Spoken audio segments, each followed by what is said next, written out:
ጋይስ ይህ ሰግጥ የሚለው ቃል እውነቴን ነው የምላችሁ በጣም ብዙ ጠላቶች ይዞ ቢመጣ አይገርማችሁ ከምታስቡት በላይ ማለት ነው።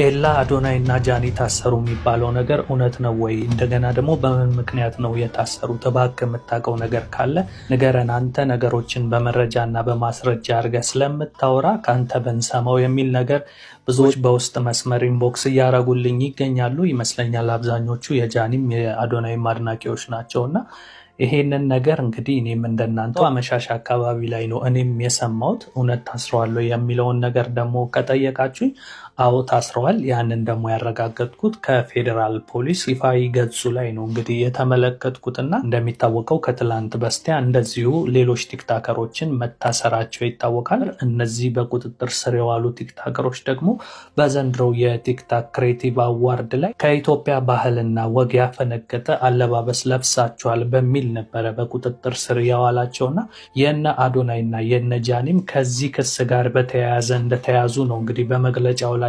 የተጻፈውና ብዙዎችም ካለባበስ ጋር በሚለው ነው እንግዲህ እየዘገቡ ያሉት።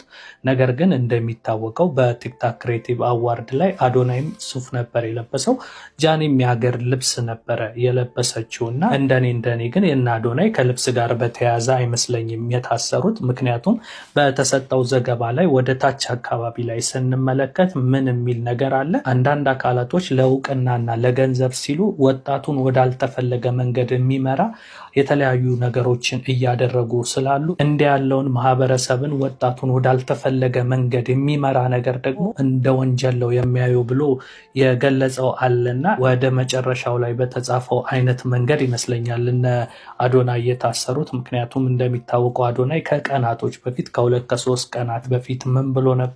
ሰግጥ ፈምስ ከሚለው ቃል ጋር በተያያዘ ይህ ቃል ብዙ ጠላቶች አፍርቶብኛል፣ ስራ መስራት አልቻልኩም እና የኔ ወዳጆች የኔ ተከታዮች ከዚህ በኋላ ይሄንን ቃል መጠቀም የለብንም የሚል ነገር በአንደበቱ ተናግሮ ነበረ። የእሱን ስግጥ ፍምስ ቃል የተቀበሉ እንዳሉ ሁሉ በጣም ብዙ ደግሞ ትልልቅ ምሁራን፣ የፖለቲካ ሰዎች፣ የሃይማኖት አባቶች ሁሉ ሳይቀሩ ሰግጥ ፈምስ የሚለውን ቃል በጣም ተቃውመው ከፍተኛ ውግዘት ሲያደርሱበት ነበር እና ከዛ ጋም ተያይዞ ነበረ ይሄንን ቃል መጠቀም የለብንም የሚል ንግግር ተናግሮ የነበረው። ታዲያ ያህንን ባለ ሳምንት እንኳን ሳይሞላው በዛሬው ዕለት ነብዩ እዩ ጩፋ ጋር ሄዶ የመከረው ምክር ነበረ።